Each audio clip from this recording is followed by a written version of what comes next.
¿Cómo están? Los saludamos. Sean bienvenidos a una nueva edición de Conectados Online, aquí a través de las distintas plataformas de Cámara de Diputadas y Diputados de Chile. En esta oportunidad nos acompaña el diputado Fernando Mesa, a quien gentilmente le agradecemos estos minutos para el diálogo, para la conversación con nosotros. Diputado Mesa, gracias por estar junto a nosotros hoy aquí en Conectados Online. Muy bien, pues muchas gracias a ustedes. Diputado, bueno, vamos directamente a la conversación porque hay varios temas que están en carpeta y que de una u otra forma tienen que ver con la actualidad, tanto nacional como de su zona, y que están de una u otra manera vinculados también con el tema de la pandemia y los efectos económicos que ha traído esta enfermedad y que ha costado tanto justamente sobreponerse al país entero. En su zona en particular, ¿cuál quizá es el sector que hoy se encuentra más alicaído y qué eventuales soluciones se podrían vislumbrar, considerando que ya viene la segunda parte del año y que es quizás en la que se espera llegue de una vez por todas el inicio de la reactivación? Bueno, desgraciadamente, en lo que compete a la Araucanía, desde luego el daño ha sido tanto o mayor que el que ha sufrido el país entero con esta pandemia. Es una pandemia sanitaria, pero también una pandemia económica.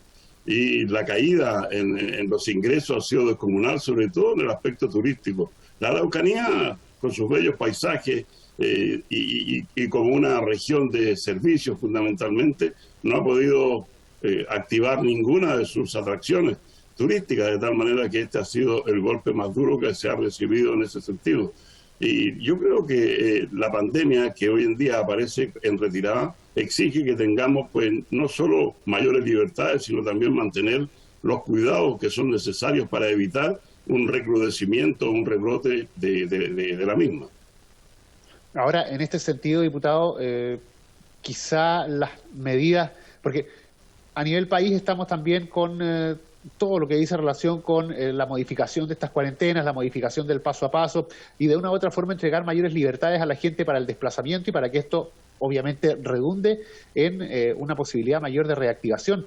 Pero ¿cómo se hace en una zona como es la Araucanía, donde usted bien dice existe una preocupación principal por el área del turismo, el comercio y con zonas que no han podido despegar todavía? Bueno, lo primero que hay que reconocer, porque no se puede estar todo el tiempo criticándolo todo como negativamente, una de las mejores cosas que ha hecho en el entorno de la pandemia el actual gobierno ha sido la vacuna. Y ha costado un poco que la gente se dé cuenta, y lo digo como médico también, que la vacuna es, si no la única, por lo menos la más importante de las medidas que hay que tomar. Estamos prontos a llegar al 80% de la población objetivo de Chile con las 2 dosis de vacuna de uno o de otro laboratorio. Esto va a ser una garantía. Si le unimos a esto la conducta de la ciudadanía, que sea responsable, que se den cuenta que estamos frente a una situación límite, que solo podemos evitarla, la muerte, la hospitalización, la caída en los ingresos, la desesperación, la tristeza, el llanto, es vacunándonos todos. Desde luego con eso vamos a evitar gran parte de los ingresos a los hospitales, no habrá colapso sanitario, y si le agregamos el lavado de manos con frecuencia, la distancia física y, por cierto, el uso de la mascarilla, estaremos a la vanguardia de los países del mundo. Ya lo estamos en materia de vacunación.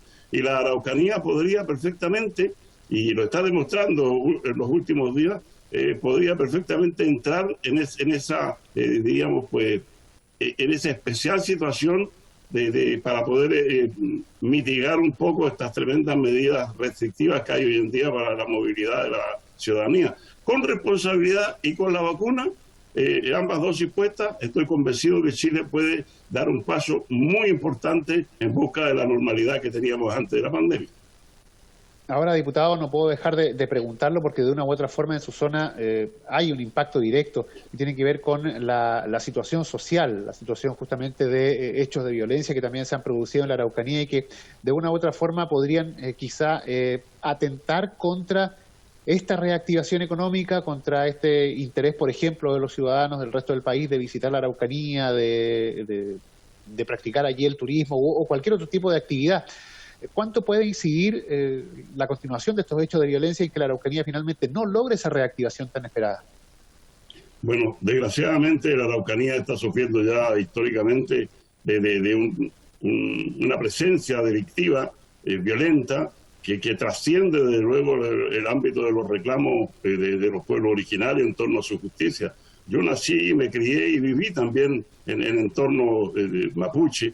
Ya lo he dicho en otras oportunidades, yo tuve la suerte de conocer muy de cerca cómo es la vivencia, los sufrimientos, la tristeza del pueblo mapuche, porque mi padre fue criado precisamente por un lonco mapuche y yo desde temprana edad fui también testigo de todo ello.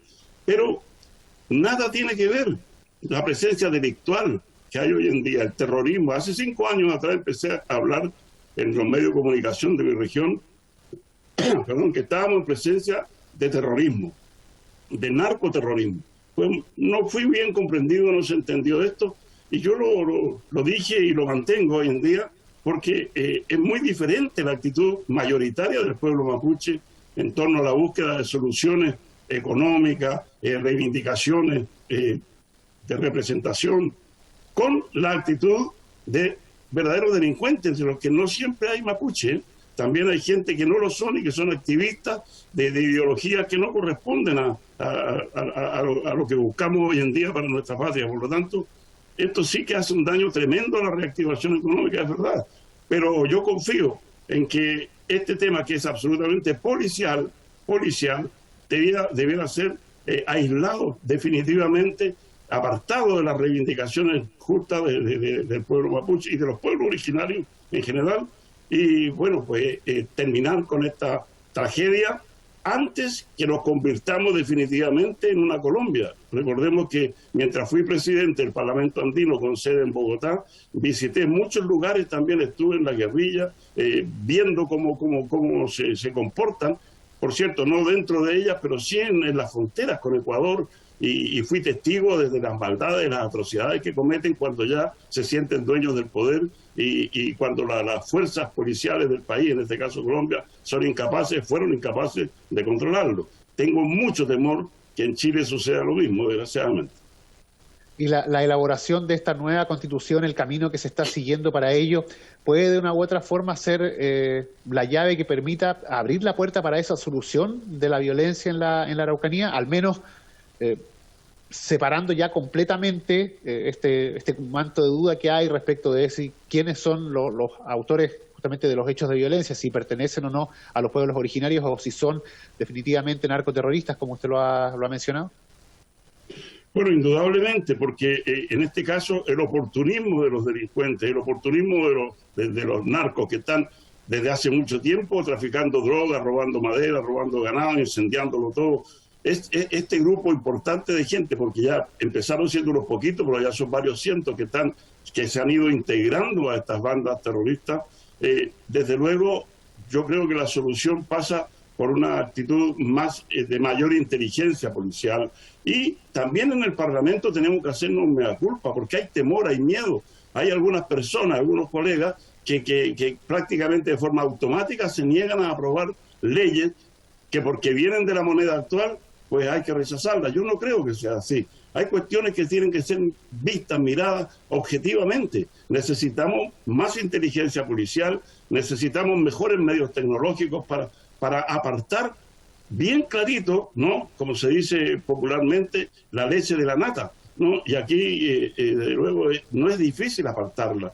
Y estoy convencido que miles, cientos de miles de personas de los pueblos originarios van a agradecer el que se termine con el terrorismo, que se termine con esta violencia, que ya se está extendiendo, como usted sabe, a la región de los ríos también, donde en Panguipulli cada rato están también realizando actividades de incendio, de amedrentamiento. Entonces, si en el Congreso algunos colegas que se visten, a mi juicio, con el temor o con la simpatía para no perder votos o para tal o cual razón personal, se niegan hoy en día a aprobar un paquete de medidas que perfectamente lo hubiese propuesto también un gobierno de la centroizquierda, porque este es un tema que escapa a la ideología. Esto no tiene nada que ver con ser de izquierda, de derecha o de centro. Este es un drama que afecta al país entero ya y que está haciendo sufrir a miles de personas, incluidos miles de integrantes del pueblo mapuche.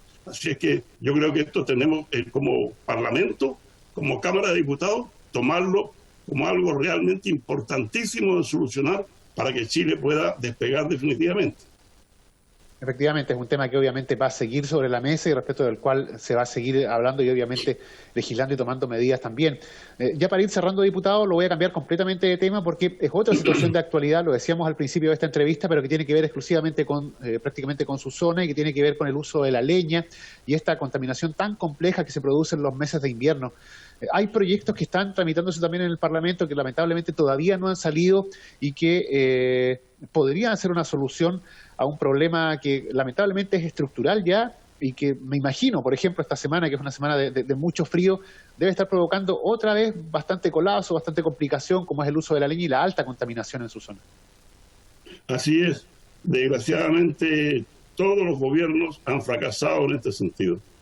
Desgraciadamente no han entendido que hay que invertir el dinero necesario para cambiar el modus vivendi de la ciudadanía. Es cierto, la leña es lo más barato que hay hoy en día y por eso es que la gente utiliza la leña y muchas veces la leña no está seca, está húmeda y provoca pues estos estados de emergencia ambientales como el que se encuentra hoy en día en Temuco, Padre Las Casas, y que también le pasa a Villarrica, le pasa a Gorbea, a Loncoche, en fin, a toda la Araucanía prácticamente. Y el aislamiento térmico ha sido un parche para algunas casas. No se ha hecho aislamiento térmico en todas las casas de la gente más humilde, más necesitada económicamente o que no tiene los dineros para instalar, por ejemplo, calefacción a gas o utilizar otro tipo de calefacción menos contaminante. No hay recambio de calefactores como se dijo en un principio que iba a haber para la inmensa mayoría de estas poblaciones que no tienen otra forma de calefaccionarse que no sea la leña. Las muertes, las enfermedades también por parte de la contaminación son muy importantes. Hay muchos enfermos de cáncer, enfermos cardiovascular, enfermedades respiratorias de todo tipo ocasionadas por la contaminación. Mi llamado nuevamente es, por enésima vez, que se abra la billetera fiscal para solucionar definitivamente el drama de las familias más humildes que no tienen dinero para acceder a una calefacción no contaminante, pues a ellos hay que apoyarlo. Pero a aquel que tiene ingresos suficientes no le permitamos que utilice la leña, porque es una vergüenza que pudiendo cambiarse al gas, pudiendo cambiarse a la calefacción eléctrica o al pellet por último, no lo hace. Perfecto, diputado Fernando Mesa, le agradecemos el haber conversado ahí con nosotros en esta edición de Conectados. Varios temas, todos temas de actualidad, todos temas de la contingencia y que obviamente preocupan a la ciudadanía en general. Muchas gracias por su tiempo, diputado. Muchísimas gracias a ustedes también. Muy buenos días. Buenos días. La conversación, el diálogo aquí en Conectados Online a través de las distintas plataformas de Cámara de Diputadas y Diputados de Chile. Nosotros nos reencontramos en una próxima oportunidad.